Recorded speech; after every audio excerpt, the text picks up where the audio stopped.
رسول اللہ صلی اللہ علیہ وسلم نے فرمایا روزہ دوزخ سے بچنے کے لیے ایک ڈال ہے، اس لیے روزہ دار نہ فحش باتیں کرے اور نہ جہالت کی باتیں۔ اگر کوئی شخص اس سے جھگڑا کرے یا اس سے گالی دے تو اس کا جواب صرف یہ ہونا چاہیے کہ میں روزہ دار ہوں۔ یہ الفاظ 2 مرتبہ کہہ دے۔ اس ذات کی قسم جس کے ہاتھ میں میری جان ہے، روزہ دار کی منہ کی بو اللہ کے نزدیک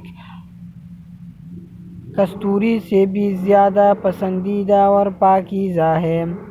اللہ تعالیٰ فرماتا ہے، یہ بندہ اپنا کھانا پینا اور اپنی شہوت میرے لیے چھوڑ دیتا ہے۔ روزہ میرے لیے ہے اور میں ہی اس کا حساب دوں گا۔ دوسری نیکیوں کا ثواب بھی اصل نیکی کے 10 گنا زیادہ ہوتا ہے۔